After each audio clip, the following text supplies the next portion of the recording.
All right. Well, I'll be asking you a few questions on your times living in C Street in Los Banos, California. Is that all right with you? That's fine.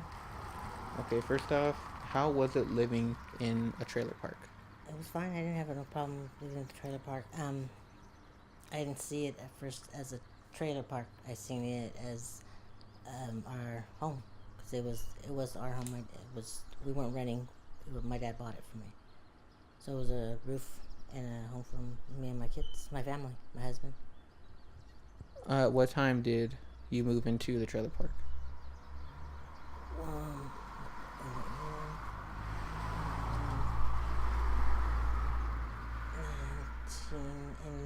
1999. First, when we went to the trailer park, and then when you were gonna start school, I did have an issue with it because I grew up on the other side of town, which was across the tracks, and now you guys were gonna start school, and you were gonna go to school that was, when I was younger, the bad school because it was across the tracks with the, I say minority. I don't know. So, can you elaborate more on what it means to live on the other side of the tracks? Well, back then it was more lower poverty, maybe lower class uh, families. Um, that school wasn't. It was bullies. They were, because they were lower class stuff. There were a lot of the kids were mean. Aside to where I grew up on this side, the other side tracks where they weren't bullies. They were more, I guess, upper class, middle class. So pretty much this side of the tracks in our town, the higher minority population Was lived on this side. Yes, and we were right there, across the tracks.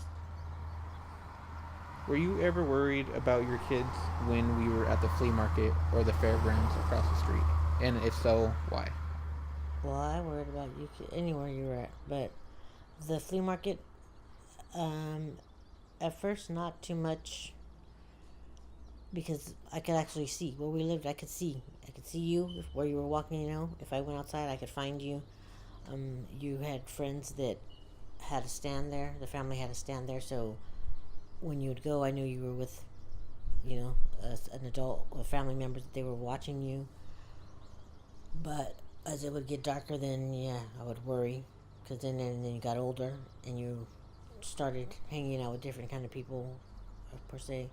Um, it's always dangerous because there's a diversity of people there and things that they do. They weren't all just there to go buy stuff from the flea market.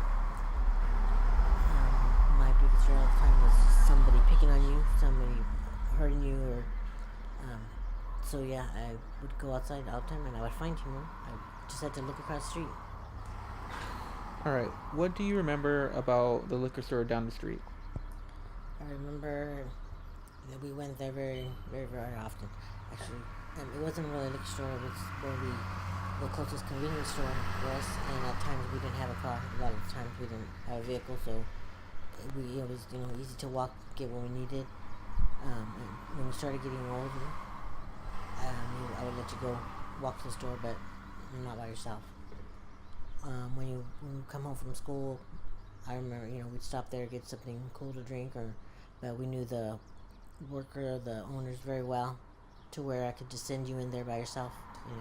That's how well we knew them.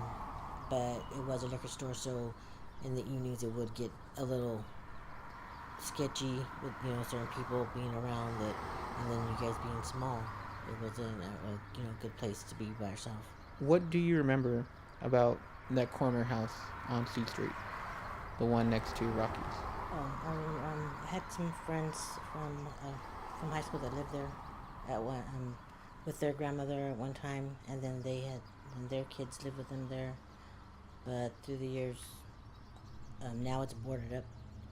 So there was a home, then it became, I think, a drug house, and then to an abandoned boarded up home. What do you remember about me and my friends that used to Well, hang out on that house? you didn't hang out at that house. They came to our. There was a boy, two boys who became your friends, and they came to our house. But I would always, you'd rather you come to our house than do you go to their house because now, one of them's dead, gone. What do you remember about the fire that happened in our shed? Uh, well, I remember your dad saying get the kids out now, just trying to get you guys out safely and not trying to scare you, because you guys were asleep. So wake you up as safe as we could and get you out of there so you could be safe. It started at like about 12:45, 1 in the morning. What about the fire department? What do you remember about the fire It department? took so long to get there, and I also remember when the police got there, they weren't very much help. I don't know if it's because where we lived, but they didn't offer. It was you guys were in pajamas. They didn't ever offer you guys to go sit in the car, being scared and stuff. That's because you were, you guys were cold, and no blanket, no nothing, no kind of comfort. Until my dad came, he's the one that took you guys to his car. But I remember they did have to block off the whole block because of the gas. There's big gas lines, and they're afraid they might go up. Do you remember which fire department came to our house? The one clear across the other side of town. Not the one right next to us. Down the street. No, we had a fire station right down the street. Not even 3 houses down, probably. And the one that came was clear across town. So it took like 15 minutes. And I remember your dad trying to save the house because it was the shed that was burning, and with the water hose, he's trying to keep it from burning the rest of the house. And the cops, or a couple of the police officers, held him, got both in one arm, the other one got the other arm, trying to hold him down or trying to get him to stop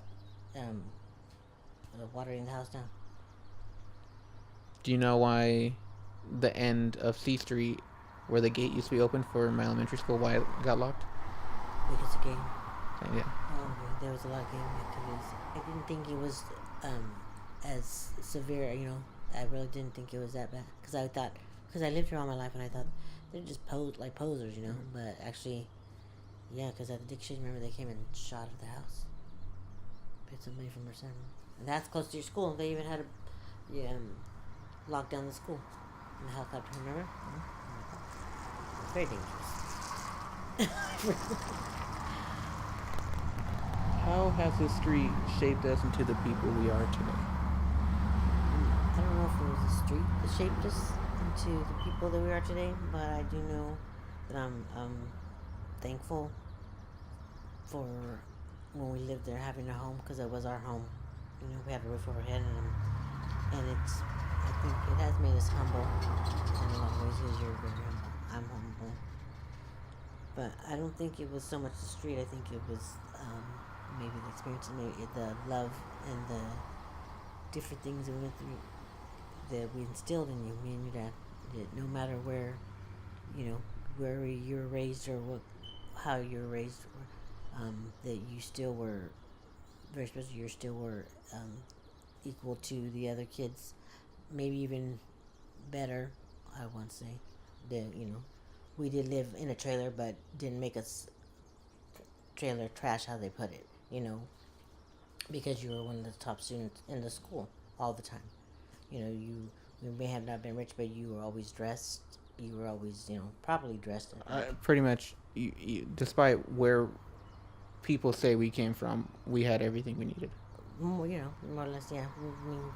As parents, we made a lot of mistakes, but for the most part, we try to give you the childhood, that you grew up to see that you can do anything, that you want to.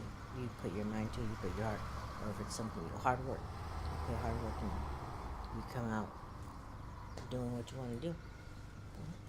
Thank you very much. Thank you.